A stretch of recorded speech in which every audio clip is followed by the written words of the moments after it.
What's up guys, my name is Ace, and today we got a small but quite meaningful update in Modern Warfare 3 that included a little bit of weapon balancing and some key attachment fixes, and today I just wanted to cover the details of those changes. But before we get into that, there's also a list of just random bug fixes. I'm not going to go through every single one of these since most of them I've never actually run into, and they don't actually impact your gameplay experience directly. But they are posted up on the screen, and of course the patch notes will be down below if you want to look into these ones in more detail. My primary focus here is going to be the things that actually affect the weapon balance and the gameplay. So starting it off on the map Bait, they addressed an exploit that allowed players to escape the playable area near the boardwalk. Then for the game mode, Bows Before Throws, they swapped the compound bow out for the crossbow to celebrate the Walking Dead event that's going to be coming up. Now let's get into the weapon balancing here, and the DTIR 30-06 saw a nerf to its base recoil as well as a bunch of attachment nerfs. So let's focus on that base recoil nerf first. And as we can see here, pre-patch versus post-patch, there's definitely a little bit more gun kick. There's slightly more deviation from that recoil path. There's also a bit more of a gap between the first and second shot fired, so there's a bit of a jump there that wasn't there pre-patch.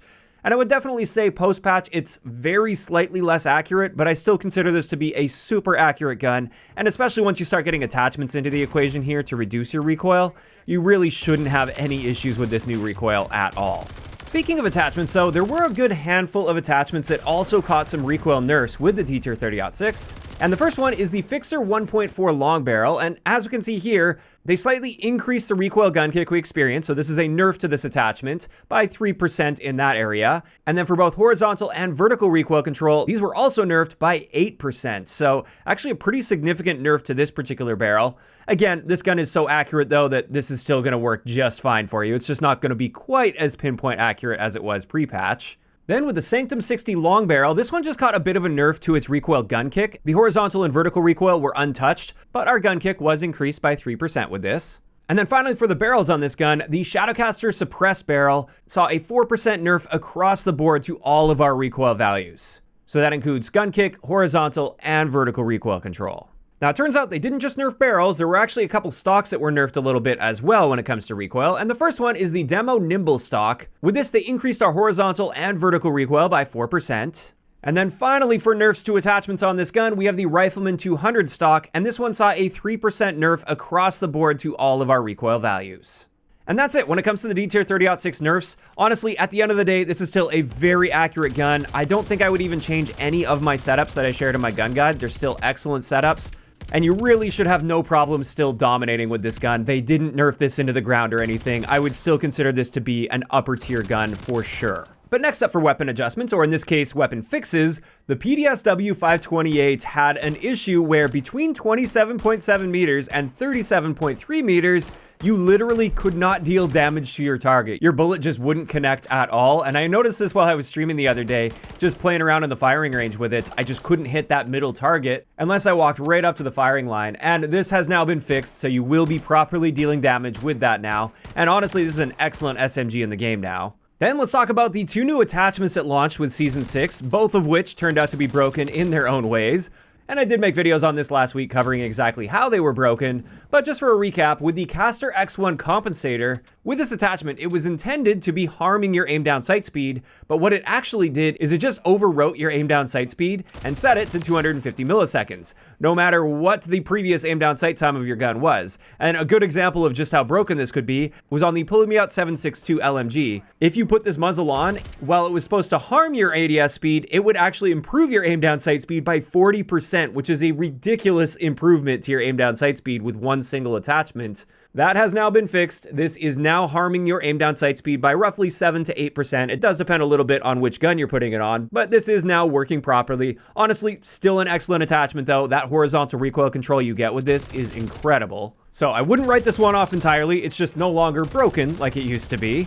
And it's a similar story with one of the other attachments that launched with Season 6. This is the Bracefire-HC Underbarrel Grip. With this pre-patch, you could get ridiculously fast movement speeds if you were in tack stance while using this. And if you stacked with the right attachments, like on the TAC Evolver, for instance, you could actually move faster in tack stance while aiming down sight, or in tack stance aim down sight, than you could in tactical sprint. So this allowed you to move and strafe so insanely quickly that it made you an extremely hard target to hit. You would still have a lot of accuracy with that as well in tack stance if you built it right.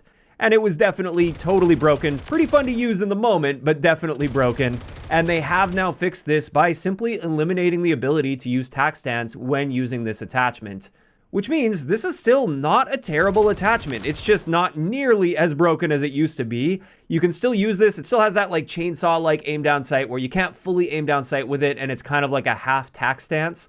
But it's not nearly as accurate as it was in tack stance previously, and you're not moving nearly as quickly as you were in tack stance previously, although you still can get some pretty impressive movement speeds while quote-unquote aiming down sight, or this is as good as you can get, as close to aiming down sight as you can get. So again, just like with that fix to the muzzle, I definitely wouldn't write this attachment off entirely. It's still a solid attachment. You can definitely still have some fun with it, and it does create a very unique way to play the game. It's just obviously not going to be nearly as crazy broken as it was before this update. And that's it when it comes to the attachment adjustments, but there were a couple other adjustments here. With the Gunslinger vest, there was apparently an issue that was preventing players from picking up placed equipment, and that should now be fixed. And then for killstreaks with the SAE, apparently before this patch, explosive damage wasn't being dealt to players that were underwater, whereas now it will be properly applying to players that are underwater. And there we go, that's pretty much it. Like I said, it was a fairly small update, but there were definitely some very meaningful changes here, especially with those attachment fixes, because those attachments were definitely on the broken side. And while it was definitely fun to take advantage of those while they lasted, I am glad to see that they got on top of them and ended up fixing them, because they were absolutely an issue. Now, of course, these are just my thoughts on this patch, and I'd love to know what you guys think about this in those comments down below. First off, what do you guys think about that nerf to the new battle rifle, the DTIR 30-06? Do you guys think that was an appropriate nerf? Do you think no nerf was needed? Or do you think maybe they should have nerfed it even more? And then on top of that, how are you guys feeling about the fact that they've fixed these two key attachments in the game? Just let me know all of those thoughts down below. If you enjoyed the video, a like rating is always appreciated, and don't forget to subscribe for more if you haven't already. I'll talk to you guys next time.